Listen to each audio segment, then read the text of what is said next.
talk briefly about the premature payment conversations on the showroom floor. I think when you buy an automobile as a customer and you plan to pay for the vehicle over a period of time, it's a reasonable question. Hey, what's my payment going to be? Unfortunately today, many sales departments take that simple question and shape and mold it into a real-life objection. How you respond to the customer makes all the difference in the world.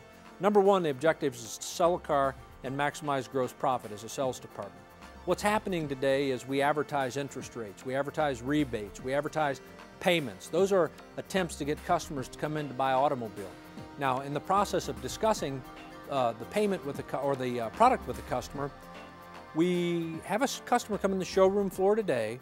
Mom and Pa Fricker walk in and they asked to see a Bonneville. Well, a Bonneville could be a basic four-door car with cloth interior, power windows, door locks, tilt, cruise, CD player, stop. Okay? Now the salesperson says to himself on the showroom floor, I'm going to show him the nicest Bonneville we have. In fact, I'm going to take him to the SSEI, the one with the leather and the moonroof and the 12-way power seats and all the equipment. By the way, sales managers, you aided him in this process because you typically put the nicest vehicle on the showroom floor. So we take the customer to the showroom floor, show him the nicest car we have. We don't qualify the customer. Instead, what we do is we take them to our favorite car. Who wouldn't like a car with leather interior and a moonroof and all the fancy options? When the customer walks up the car and has a little sticker shock, the salesman looks at the customer and says, hey, don't worry. With leasing and extended term financing, you'd be surprised how cheap payments could be on this car. And all of a sudden the salesman's asking, hey, could you look at my car? I think I'm a little upside down in it and my beacon score is X. Could you talk to your finance manager, see what kind of rate I can get and tell me what my payment would be? And we're surprised when the salesman goes to the F&I department in the sales desk and says, hey, I have a payment buyer. And we watch the used car manager, the new car manager, cut the gross out of the new car, put $1,000 more in the trade than it's worth, and then run a credit bureau to see what the lowest buy rate is, and we cut the gross out and see if we can sell the guy a car that he couldn't afford in the first place. If we put this in perspective, let's take the customer to the basic car with the cloth interior, with the power windows, door locks, tilt, cruise, and the CD player. Let him tell us he expects leather. Let him tell us that he'd like to have a car with a moonroof. Let him communicate to us what his wants and his needs are in an automobile, and he'll sell himself up to it. Many times, if we do land a customer on the more basic car, we've left room for a margin because we're not going to push the car out of the customer's budget. Worst case scenario is let's assume we have the customer on the right car. It's the exact car he wants to own. We've asked him to pay a difference figure. The gentleman looks at us and asks us, hey, what's my payment on that car? And the first thing out of the salesman's mouth is, what kind of payment did you have in mind? Well, back in the early 80s, that was a pretty good idea because we could go all over the board and figure out about how we could throw in $400 pinstripes and $300 floor mats and $1,200 moonroofs where we could get up to the payment the guy's willing to pay.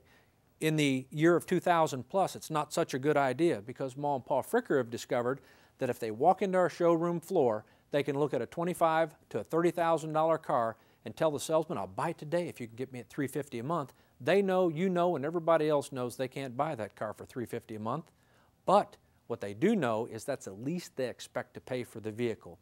And if we can get the salesman wrapped around trying to meet that number, we now are treating the car like a commodity. And if we can treat the car like a commodity and we can treat the finance like a commodity, it means no gross profit, it means no F&I profit, and nobody's happy in the deal.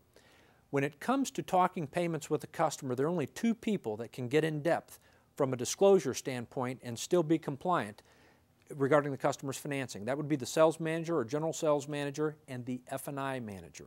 Okay? The people that decide whether the car gets delivered or not. Those are the only people that should be privy to the customer's interest rates, to what his payments are, to what his beacon score is, to what bank qualified him, to what bank didn't qualify him. Let's face it, today we have salesmen standing in the F&I office overlooking the shoulder of an F&I manager wanting to know what the callbacks are, wanting to know what rate he qualifies for. The Fair Credit Reporting Act of 1986 says that that's illegal. The salesman doesn't decide who gets to take delivery and who doesn't take delivery. The sales manager and or F&I manager and general managers make those decisions. They're the only people that should be looking at the customer's personal private information. So we'd encourage you to say to your salespeople, discuss the price of the car, try to close the customer on a difference figure. If it has to come down to payments, get the F&I manager involved. He's qualified to discuss that in private with the customer. Unfortunately, today, we have salesmen walking out on the floor telling the customer your rate's going to be 4.5, your payment's going to be X, your whatever the terms of the loan are.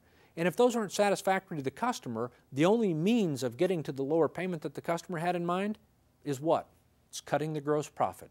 It's putting more money in the trade. It's treating the whole car deal like a commodity.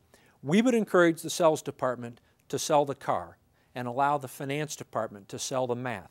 Desire is one of the strongest human emotions that exist in the body. And if we go back to working with a customer and creating some excitement and letting them smell the leather, letting them see and feel the 12-way power seats, letting them look at the aluminum wheels, letting them feel the motor, letting them get excited about buying a new car, and saying to the customer that their deal is contingent upon acceptable financing, and that process is confidential. It's between them and the business manager through the Fair Credit Reporting Act of 1986.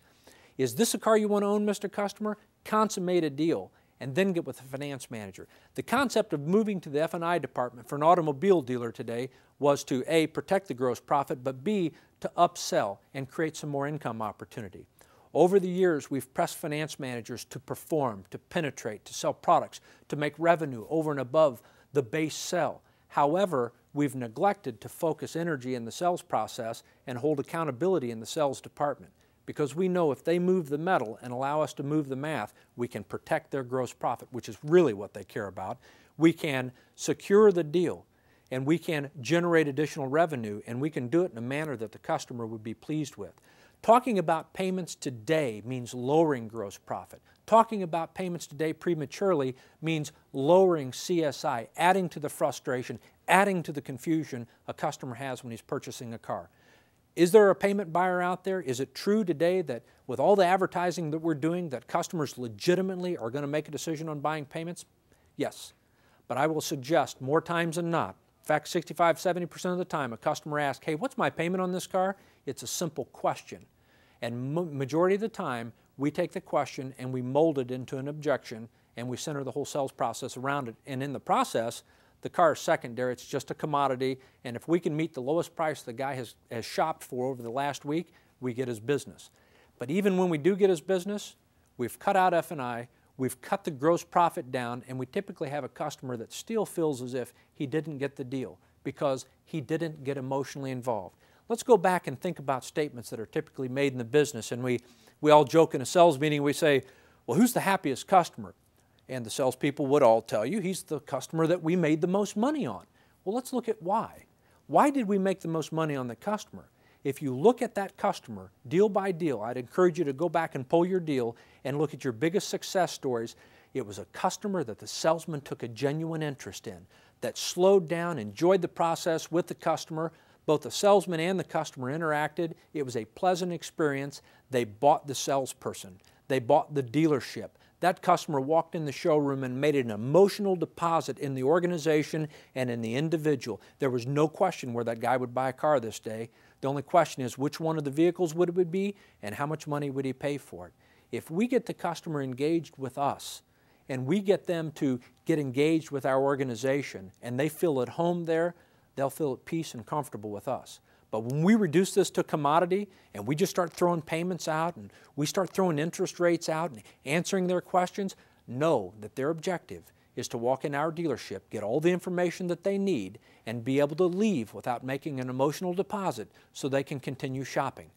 When I sold cars years ago, I remember a particular deal that I had with an individual that came on the showroom floor, and I was pretty proud of the fact that I'd spent an hour and a half with this individual and convinced him that, in this particular case, I was a Mercury dealership, convinced him that the Mercury Cougar would be a superior product than the Ford Thunderbird, because he was on his way to look at a Ford Thunderbird when he tripped into our Lincoln Mercury store. I felt very confident as a young salesman that I had done an outstanding job of selling this individual on the vehicle. And he told me he'd be back about an hour and a half or two later with his wife, that he was impressed with everything he'd saw. As far as he's concerned, he had bought a car and I had sold a car, and he was looking forward to buying a Cougar later that day. Well, 3 or 4 hours later, he hadn't shown up, and my sales manager at the time stated to me, you know what happened, Rob? I said, what happened, Frank?